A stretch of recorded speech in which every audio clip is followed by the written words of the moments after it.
Hey guys, and welcome to Bachata Conversation. We're gonna talk with each other. We're gonna have a conversation with each other and with you. We're gonna answer some of your questions. We're gonna question each other questions. We're gonna flow with this. This is a podcast improvisation, Bachata Conversation that we are gonna do with you because we want to share our knowledge with you and our thoughts with you. That's it. Yes. Let's start. So we did before a few days we put on our stories we put some question box and you asked us so many questions. Whoa, So so many. so we decided to do this.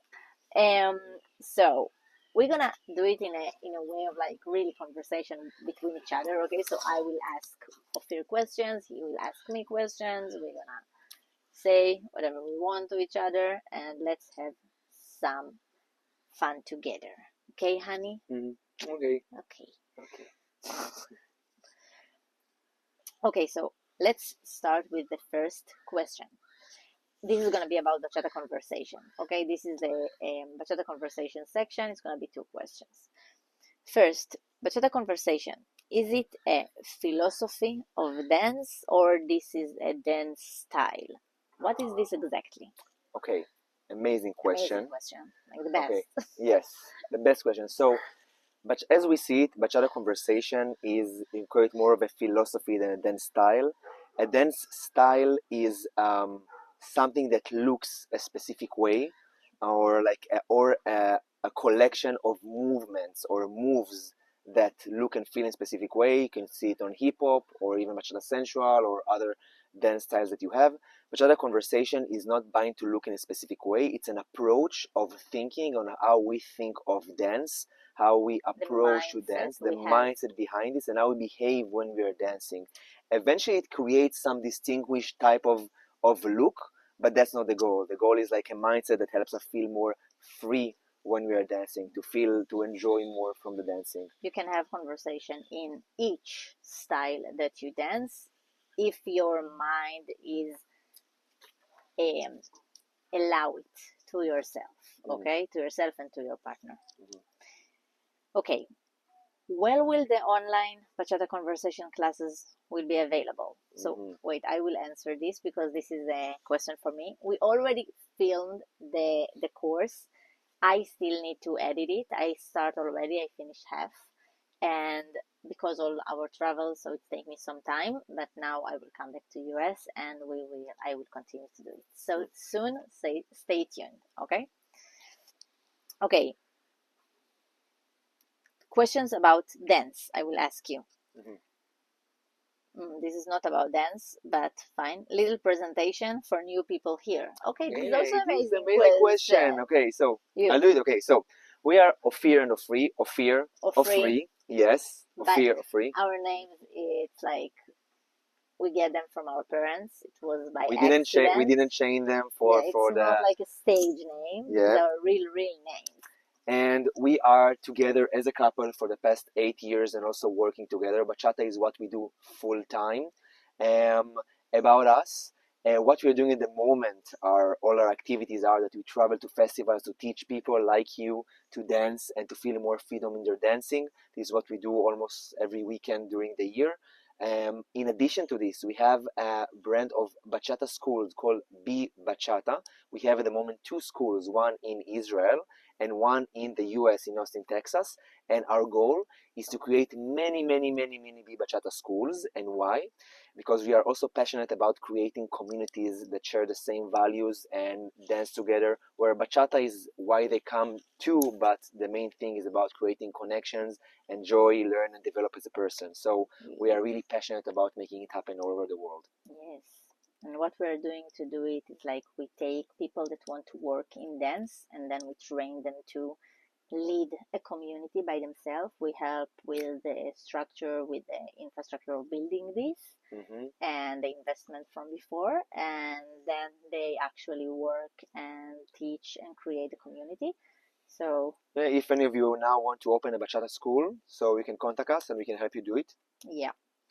Okay. What got you into bachata? Who is answering this? Both. Okay, start you. I mean, okay, so for me, it was a friend from home that took me dancing for the first time. Before I was a saxophone player and aimed to learning abroad to start learning and pursue music.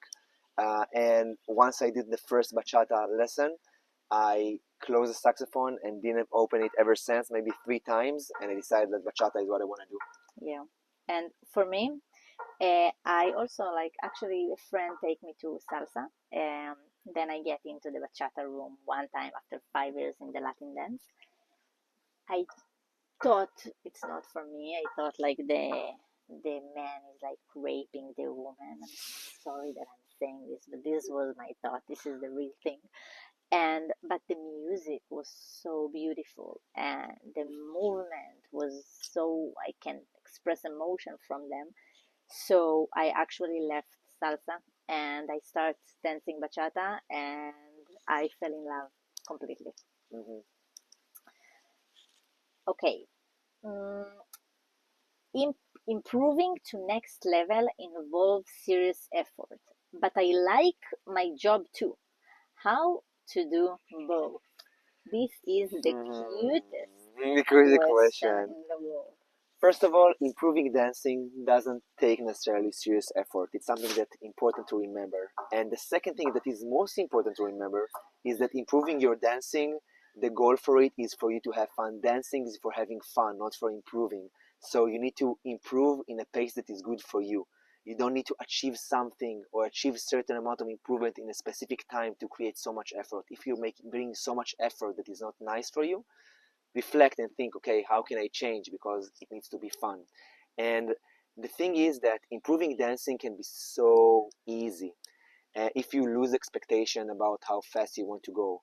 It's like, in, let's say, like you also said before, in the worlds of meditation and yoga, it's much more common that it's a practice and you do it. It's not a destination. You just do it over and over, and the fruit is the improvement that you get over time. And in dancing, it could be the same.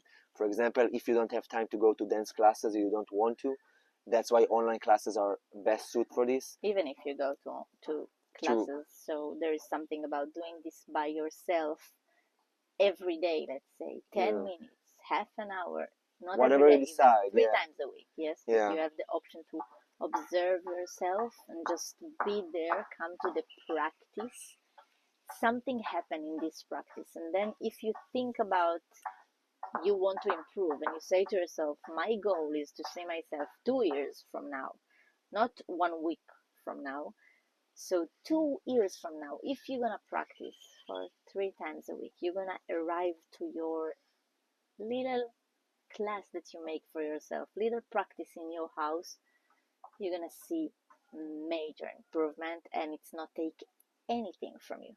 And the most important, choose the pace that is fun for you and suits your life. For every person, it will be different. Yeah, and it could change during the process, by the way. When we start meditation, we start with 10 minutes a day, then we stop for a while, then we come back, then we stop, then we come back. Now we do it almost every day, but also some days we can, some days we cannot, and we make it more and more.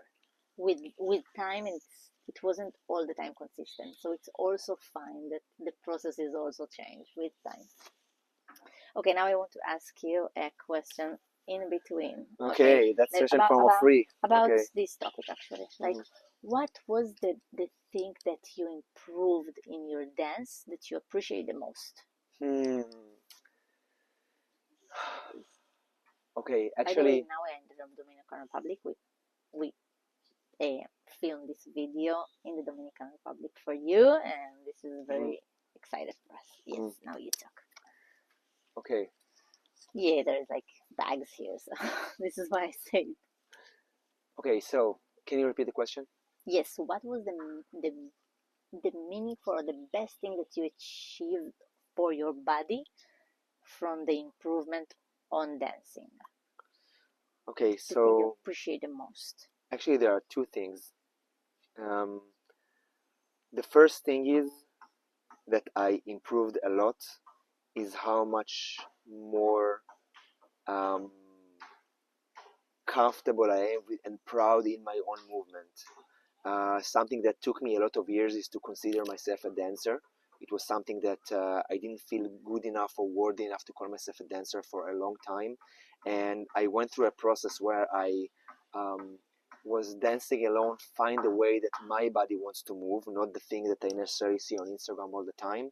That allowed me to now, when I'm dancing, and then you just put on music and I feel comfortable, I feel that I'm dancing beautiful, and that it doesn't matter how do I look because I am enjoying. So this is the first thing that I improved the most in the past 2 years that I'm proud of. And the second thing is that I feel all the Bachata conversation process that we did on ourselves allowed me to experience much more empathy in my touch on how I touch people and how I touch people I dance with. And the result for this is that I get a lot of, if you see it in my personal Instagram with the dancers that upload dances with me and the caption that they write, they say how they feel that my touch is understanding them, which what Bachata Conversation allowed me. So this is the second thing I'm most proud of. Yeah, thank you. I want to share with you something that about the first thing Ofir said is that when he learned how to dance for himself, like I danced before, I had a background of like ballet and jazz, so I felt more comfortable dancing, even though I also was like a little bit shy to dance in front of people, but whatever. Ofir never did it in his life. So in one day during COVID, in the night, we had like just a regular night with each other, not regular, like a date with each other. And then I say to Ofir, okay, now I want you to dance in front of me. Put your favorite song and dance. Wow, that was Freestyle so in front of me. scary. He was scared in the beginning, but then when he did it and he released from trying to do something or to be something, he danced so beautifully and it looked like he's a dancer from so many years, and it was like just natural dance from his heart. And this was really beautiful, and I feel this was a moment that this like this Yeah, place for him opened, and we developed this place for both of us during the years a lot. And that's it. Okay, you want to, I will come back to questions. If you have okay, a question for me in the middle, okay. you can Start with pop a question and then if something comes up. up. Okay. Mm, mm, mm, mm, mm, mm. Okay, how can we build chemistry with our dance partner? Hmm. I have my answer. Okay, Okay, go for it. okay. I don't know if you mean like Yeah, in the dance floor, like from first touch, or something or that it's your someone that is personal. your personal. Yeah. Okay, It's so maybe different, but let's answer something. okay, I will Some of answer them. for someone that is new. Okay, Okay, if you want, you can think of someone that is like me. how we build chemistry. Yes. Okay, A so lot of years. for me, how I build, yeah, how I build chemistry is actually not something that is that technical. The technical helps, but for me, when I'm dancing with a person, whatever I want to do, I first try to connect to how much I am enjoying from this moment, okay, with myself dancing with the person, and involve him in this experience. Because sometimes when you're dancing, we are maybe stressed or I don't know what, and then we put this like face of like I need to be look cool and serious, and this actually blocks chemistry and connection.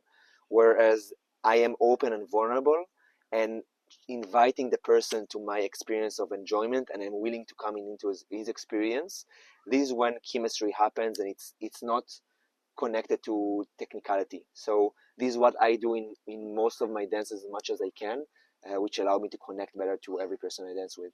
And I will say a little bit in the technical level, it's not really technical, but okay, is that start slow, Mm, like slow down, touch in a very calm way, listening way. You don't know what to expect from the other person, so try like touch in a way you are exploring this person. Like you want to listen who he is, what is he's like, how he touch you, how is the feeling when you touch him, where you enjoy more touching, how like strongly, less strongly you want to touch. And so start slow and then explore a little bit more, try different thing and see the reaction, and this is how you build the chemistry.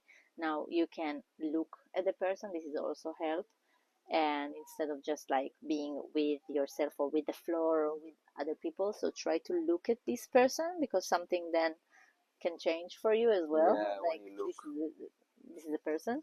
Mm. So this is another cool tips that you can use. Let's Okay. maybe take one or two more questions. Yeah, I think and we that's take finish. one Yeah, last one last question, and and then the we rest will be finish in the for today. yeah, and Let's then gonna do the it next later. in the next episode of Bachata Conversation. Okay. I keep learning new moves, but even after using them in socials, I feel stuck or repetitive. Any tips? Oh, this is a fucking whole thing about Bachata Conversation. Yes, I want to answer this. Can I? Of course you can. Yes, that's mine. Okay, so listen, Mr. Person that asked this question, and all the other leaders. Let me tell you how his name. What is his name? Johannes. SFC. Johannes. Okay. So all the other leaders that feel frustrated from feeling stuck learning combination, that's the essence for us of Bachata Conversation. I can tell you that you can get some satisfaction from learning new things. It can open for you new inspirations. In the beginning, it's also important to learn the language, but there's a limit and a low limit to how much combination can give you satisfaction. Because combinations, eventually, there are tools that we use and we do the same all the time that actually they prevent us from feeling freedom and creativity in the dance, because they sometimes save us from embarrassing ourselves or making mistakes. So you're repeating the same times all the time. And there's also a limit, I tell you, to how many combinations you can keep in your mind. Maybe you can have 15, 20. I have maybe 15 or 20 things that I can do. And I don't do a lot of combinations in the dance floor at all. But what I am doing, I am connecting to the moment as much as I can, and I am open for changes that might happen through mistakes or what the other person is offering me. And I'm not trying to control all the moments. And then I can find creativity that allows me to break out of only the things that I know. Because if I do all the things that I know all the time, it will be repetitive. Okay, so you learn one more new thing, so you do all this all the time, all the time, all the time. Thing that I come, like I am, and like followers come for you with the how a body like naturally moves.